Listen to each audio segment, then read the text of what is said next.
Jusque-là, nous avons vu qu'il y a 3 principales étapes. La première étape, c'est la période où on annonce sa candidature dans un des 2 grands partis politiques, le parti républicain et le parti démocrate. La deuxième étape commence par ce qu'on appelle les primaires. Quant à la troisième étape, on a vu qu'il s'agit des conventions nationales démocrates et républicains. C'est en fait après ces conventions nationales que la véritable campagne électorale commence. Ces conventions nationales donnent le coup d'envoi à la vraie campagne présidentielle. Cette campagne électorale, qui est la toute dernière étape et très courte, c'est généralement septembre et octobre.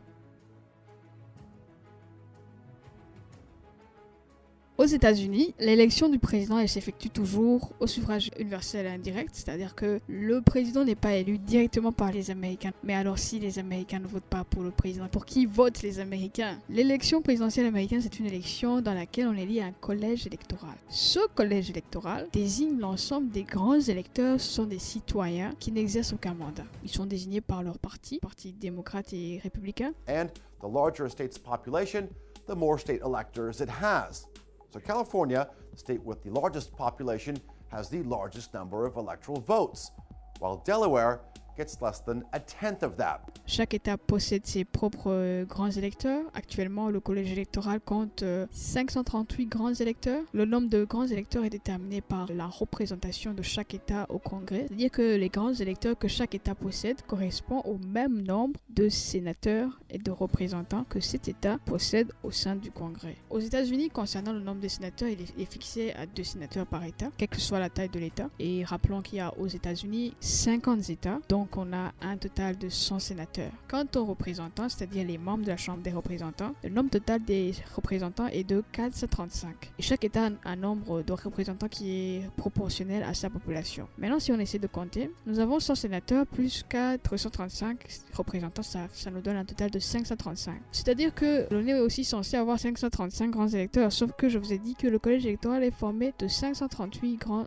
électeurs. En fait, il s'agit effectivement de 535 grands électeurs plus 3 grands électeurs pour un territoire appelé le district de Columbia. Donc, en tout, nous avons 538 grands électeurs. Alors, le jour de l'élection, les Américains se rendent aux urnes pour élire ces grands électeurs. Et ces grands électeurs sont chargés d'élire le président et le vice-président. En fait, ce collège électoral formé de 538 grands électeurs n'a qu'une fonction. C'est juste élire le président et le vice-président des États-Unis. Alors, les États les plus peuplés sont ceux qui comptent le plus grand nombre de grands électeurs. Par exemple, la Californie, c'est l'État le plus peuplé des USA. Il dispose au Congrès de 2 sénateurs et de 53 membres de la Chambre des représentants, c'est-à-dire 55 membres du Congrès. Par conséquent, la Californie possède donc 55 grands électeurs. Il faut savoir que le candidat qui remporte le plus grand nombre de voix, c'est lui qui remporte également tous les grands électeurs de cet État. Par exemple, si un candidat démocrate remporte une majorité des voix en Californie, les 55 grands électeurs de cet État seront les grands électeurs qui ont été précédemment sélectionnés par le Parti démocrate. Parce que je vous rappelle que les grands électeurs, ils sont choisis par les partis. Et donc, l'autre candidat, il n'aura rien du tout. La quasi-totalité des États a adopté ce système qu'on appelle le winner takes all, c'est-à-dire le gagnant remporte tout. Lorsqu'un candidat donc remporte le vote populaire dans un État, ne serait-ce qu'avec une voix de plus, il obtient automatiquement tous les grands électeurs de cet État. Sauf dans 2 États, l'État du Nebraska et dans le Maine, où on leur répartit proportionnellement leurs grands électeurs en fonction de la proportion de voix que reçoit chaque candidat. Maintenant, il faut savoir que pour remporter l'élection présidentielle, chaque candidat doit avoir la moitié des 538 grands électeurs. C'est-à-dire qu'il doit avoir 269 grands électeurs, qui est la moitié, plus une voix. En fait, si un candidat veut remporter les élections, un candidat doit avoir 270 grands électeurs au minimum. La moitié des 538 plus une voix. Et si aucun des candidats ne remporte les 270 grands électeurs, alors dans ce cas-là, la Chambre des représentants se charge de l'élection. En fait, la Chambre des représentants décide qui sera le prochain président des États-Unis. Mais c'est juste arrivé 2 fois dans toute l'histoire des États-Unis.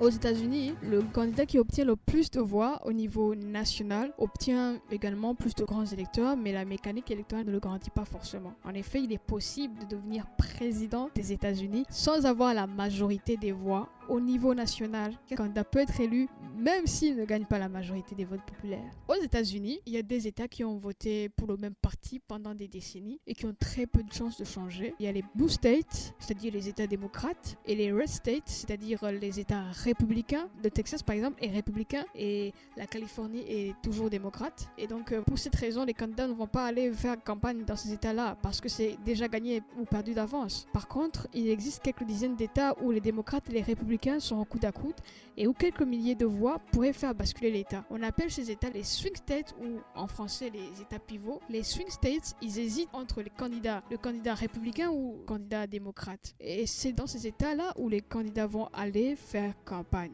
D'abord pour convaincre les indécis de voter pour eux, mais aussi pour mobiliser leur base électorale et les pousser à aller voter, car dans ces États-là, chaque voix compte bien plus qu'ailleurs. C'est sur les swing states que repose donc la campagne présidentielle, parce que l'enjeu est de taille là-bas. Ces États disposent d'un nombre conséquent de grands électeurs, ce qui pèse dans la balance. Et parmi les swing states qui ont le plus grand nombre de grands électeurs, il y a par exemple la Floride, l'Ohio et la Pennsylvanie. Il y a d'autres swing states. Il est donc possible qu'un candidat soit le candidat le plus populaire parmi les électeurs au niveau national, c'est-à-dire qu'il va avoir beaucoup de voix, mais ne va pas toujours parvenir à gagner suffisamment d'États pour obtenir les 270 voix électorales. Par exemple, en 2016, Donald Trump l'avait remporté sur Hillary Clinton grâce au basculement des swing states du côté républicain. Certains présidents des États-Unis ont été élus sans avoir obtenu le plus grand nombre de voix, ce qui est le cas de Donald Trump en 2016. Hillary avait une avance de 3 millions de voix sur Trump, mais c'est finalement Donald Trump qui fut élu car il avait remporté plus de grands électeurs que son adversaire. C'est aussi le cas en 2000 où George W. Bush a remporté 271 grands électeurs, mais le candidat démocrate Al Gore avait remporté le vote populaire. C'est possible de devenir président des États-Unis sans avoir eu la majorité des voix.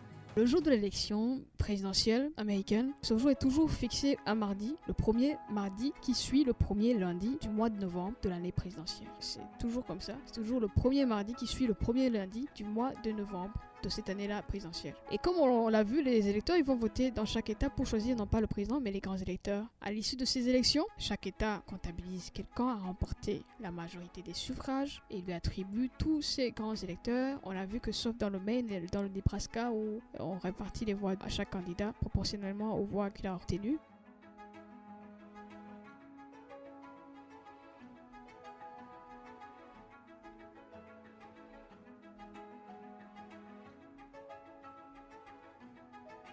Après l'élection des grands électeurs, ils vont former le collège électoral qui élira le futur président et le vice-président un mois plus tard, c'est-à-dire en décembre. En décembre, donc, les grands électeurs ils vont se rassembler dans la capitale de leur État respectif pour voter pour un président et un vice-président. En général, ils votent en faveur du candidat pour lequel ils ont été désignés. Il est arrivé que les grands électeurs votent pour le candidat pour lequel ils n'ont pas été élus, mais on les appelle des électeurs déloyaux et leur geste n'a jamais influé sur l'issue de l'élection. Il est cependant rare qu'un grand électeur qui a été désigné par son propre parti joue les rebelles. Les États interdisent même cette pratique. Selon les archives nationales des États-Unis, plus de 99% des grands électeurs ont historiquement voté comme prévu.